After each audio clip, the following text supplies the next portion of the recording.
Hello everyone, welcome to Drop Method. In the last video, we have discussed about the APB protocol and I have explained how APB protocol works and what are all the benefits of it. So in this video, I'm going to share you how to design a APB peripheral.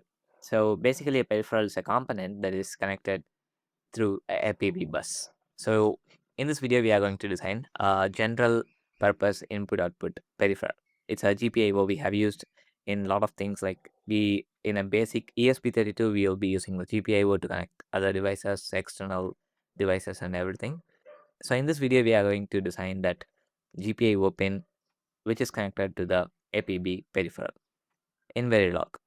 So I have already written the code in Verilog in my VS Code. So I'm going to explain the code. Before that, let me explain some basics so which you can understand this clearly. And if you are not watched the previous video, better watch that video so you'll be understanding what APB protocol is and you'll know a lot about what APB protocol and how it works. So let's start with this. So before starting the code, we have to understand some basic things and these are the basic three things that we should understand. So in this code, we will be having three ports, which is in, out, and direction.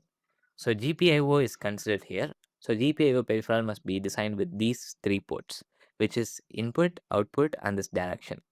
And we will be using some registers, and these two registers are very important in it, which is data and direction. So we will be getting the direction here in this port, and we will be storing that direction in this direction register. And next, there will be pin value. Pin value is nothing but a register, but we have to consider this as a important register. So we have given a specific importance for it. So pin value is nothing but the current pin value of the GPIO. So it will be having the output and the input value simultaneously. Like if we need the input, it will be having the input value, and if we need the output, we will be having the output value at the pin value. If you don't understand it very much, we will be understanding when we discuss the code. So now let's get started with the program. So here I have written the basic module definitions, and we will be having the input as clock, reset, and we will be having the P select signal, P enable signal, P write, P address, P write data signal. And these are some basic APB protocol signals, and you should be very aware of these signals from our previous video. If you haven't watched the video, just go watch it, and you will be knowing what these signals are. And just to remember you what these signals are, let me just go back, and there will be two phases in APB, which is setup phase and access phase. So these phases will help you to perform the operation. So here it is. Here, let me go to full screen so you can understand better. So here, this third point is the setup phase. In setup phase, there will be a signal to tell you what operation we should perform, and it will be giving you all the data and addresses we need. So in the third point, which is the start of the setup phase, we will be setting the P select signal high. This P select signal will tell you which peripheral we have to select. Like for example, we will be having multiple peripherals like GPIO and the UART and whatever serial port, and a lot of peripherals will be there in an actual system. So we have to select it with this P select signal. Here there is only considered as a two peripherals, so there will be 0 and 1. If there are multiple peripherals, there will be a hexadecimal or other format to represent the peripheral, like a number or whatever it is. Here there is only two peripherals considered, so we are having only 0 and 1. So when 1 is selected, we have to select the GPIO, and when it's 0, it will be selecting other. So we are considering only GPIO, right? So the P select signal is high. And next, P data. And this data will be used for writing and reading purposes. And P address. This address is to represent the address where we have to write or read the data from. And these three signals are set up in the setup phase. And next, in the next clock cycle, this fifth point is the access phase, where the actual operation takes place. After collecting all these data, the peripheral will actually perform the operation in the access phase, where P enable signal is high. Only after this P enable signal is high, the peripheral will start the operation. Once the peripheral sees the P enable signal, it will get the P write data as either 1 or 0. If it is 1, we have to write the data. If it is 0, we have to read the data. And after reading or writing, it will be setting the P ready signal high. So the master will be understanding whether the operation is done or what. After receiving, the P valid signal from the master will be set high. It will be from the processor or the core of the SoC. So this is the basics. Now I can go to the code. As we said, these are the basic signal along with the output signals P read data, and we are having the P ready signal and the P error signal. So this is the error signal. Um, this is for error declaration and notification. It's like a pulse, error pulse. So we are actually using 32-bit data here. You can use whatever it is, like 16-bit or 64-bit. You can try with anything you want. I'm using 32-bit. So next we are having the three ports we talked about. So we are having three ports, right? Wait a minute. Three ports, right? So there will be input, output, and direction. So there is GPIO input, GPIO output, and GPIO direction. So here we are considering the peripheral to be 8-bit. So we are having 7 to 0. So the actual processor is 32-bit. Like let us consider this is a SOC, which is 32-bit. And our GPIO peripheral, our peripheral is of 8-bit. So there won't be any confusions. So we will be getting the address as 32-bit and we will be converting it and using it for the 8-bit peripheral GPIO. So there will be three inputs, input, output, and direction. And after that, we are starting our program here. So we have to define our registers that we talked about. So there are two important registers, data and direction.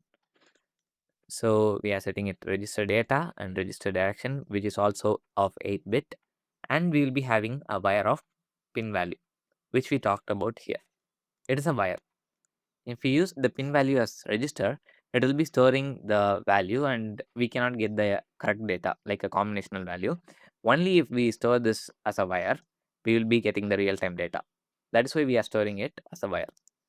So let me explain how this GPIO works before we move to the next line. So the input will be consisting of this direction. This direction will tell us either the pin should be acting as an input or it will be acting as output. If this direction tells the peripheral to act as an input, it will be collecting the data from the external environment and sending it to the processor. If it says the peripheral to act as an output, then it will be sending the data through the pins to the external environment. Like say, for example, this pin value will be, if it says input, then get input from external and send to CPU. And if it is output,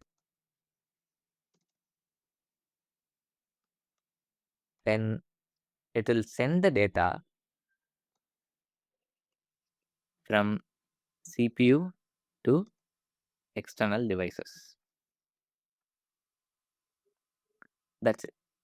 So we need to get this input from the port and we have to set the pin value based on this direction. That is why we are assigning the pin value here. In the later part of the code, we will be getting this value to this register. So based on this register, we will be setting the pin value. So if this register direction is high, then it should be setting the register data. So it's an output. If it is 0, then we should be setting the pin value to the input. So it should collect the input data and set it to the pin value. So if it is acting as an input, then we have to, it will be 0. If it is output, then the register direction will be 1. So let me write it here so you'll be understanding clearly. If it is 1, it will be output. If it is 0, then it will be input. That's it. Now we have set the pin value. Now we have to write the two main logics, read and write. So it is so simple that we will be having an always block and on the P clock or the negative of the reset, we will be triggering the logic. And if it's reset, then we will be setting the register data to 0 and register direction to 0. And the logic part, we can see the P select signal, only the P select signal is high, then we have to perform the operation. And we also need to check whether the P enable signal is high. So when these both signals are high, we have to perform the operation. We have seen it here, right? When there is both the signals are high in the fifth point, when P select signal is also high and the P enable signal must also be high. Only after then we will be doing our operation. So we have to check them both, and also we have to check whether the P write signal is high. Only if the P write signal is high, we have to perform the write operation. And in the address part, we have to take out the address properly, and which can be given by the designer. So basically in 32-bit operations, we will be using this fifth to second bit as the address. So we have considered them. If you want to know details about that, you can check my GitHub repo for the details for this address representations. I have given the link in the description. So based on this address, if this value is 0, then we will be setting the given data in the register. If it is 1, we will be setting the given data in the direction. So now you can understand it will be like a two process. When the operation A is performing, like let me give you quickly. First, they will be setting the direction, and then the direction will be set like if the direction is set like an output, say it is set as output. Then in the second operation, the values for the write operation will be sent. So now the peripheral will be set as the output.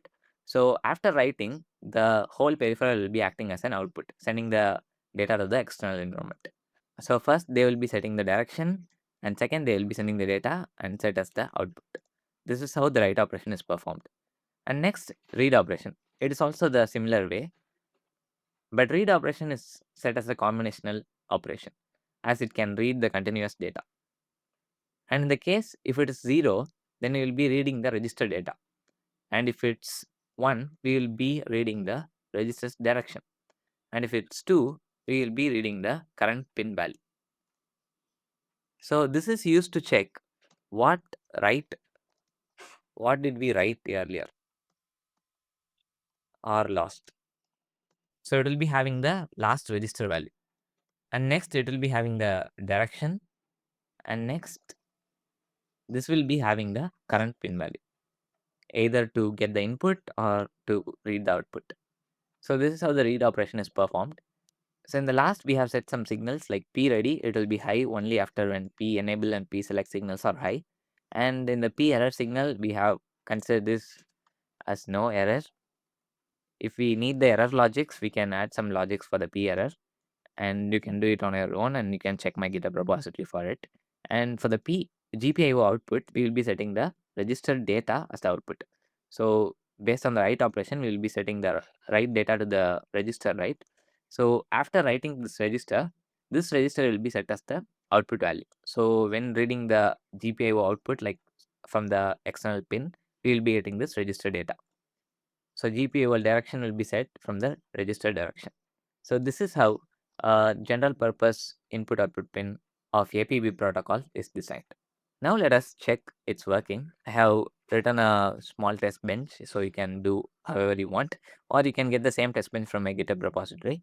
So I have here declared all the inputs and outputs, and I have instantiated the GPIO peripheral we have designed now. And I have created the clock here. And next I have created two tasks for write operation and read operation here. So this task will simply simulate this operation like we have seen in the waveform. It will be setting all these setup signals like address, write data, and this write signal in the setup phase with the P select signal. And the P enable signal is low. See here, it is low. And after one clock, the P enable signal will also be set as high. And in this clock only, the operation will be performed. Whatever operation it will be performing here. And after the clock, the P select signal will be 0 and P enable signal will be 0 and P write signal will also be 0. So in actual systems, these will be performed only after receiving the PID signal. But for the simulation purpose, I have just written after the single clock.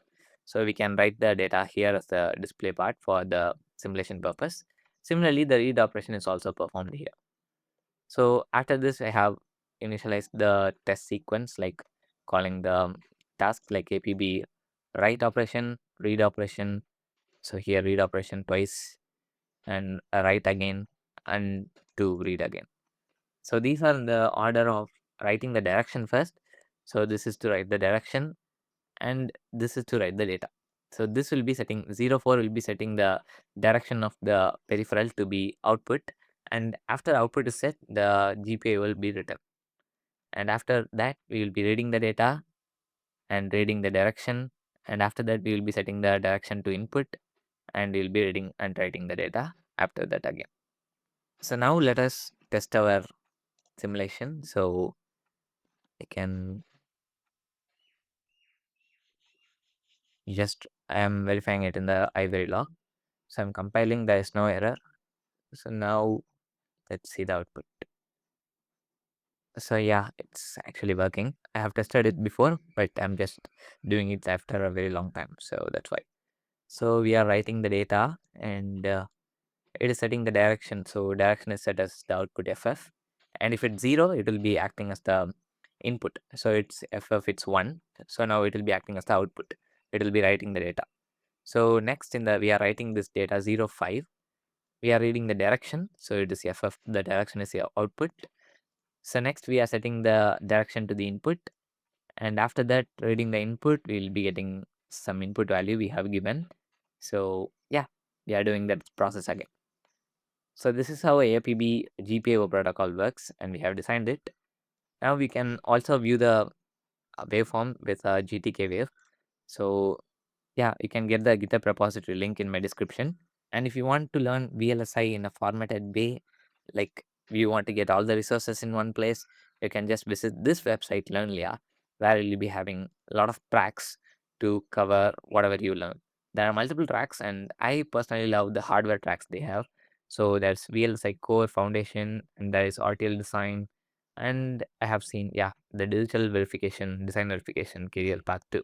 So they'll be taking you from 0 to job ready. So this is the tracks they have. So they will be also providing you the analytics and progress you do every single day. So they also have a streak system, like you have to follow the streak system. So they will be having all the resources here. You can actually complete the resources, and you can also take the assessment, which will be testing your whatever you learned here in that phase. So they will be having phases, multiple phases. So you have to complete the phases and you have to take the A assessment, and then you have to complete all the resources. They'll be having all the resources inside itself, like with notes, in the sidebar. And you can also take quizzes for each and every video you have. So you can take quizzes for each and every video, and there will be project for every phases that you have to complete to get the score you have. I think they also provide a certificate for it, so you can just check it out. And they also have some other features like single YouTube video creation, like courses. You can convert your normal YouTube video into a course just by copying the link and pasting here. So you can check it out. The link is in the description. If you find this video useful, drop a like and comment down. That will be so helpful for me to make more content such as this. If you are into VLSI and electronics, subscribe. And if you want to learn more about such kind of topics, follow me on Medium to read about it. We are also building a Reddit community to share weekly updates too. All the links are in the description. Thank you.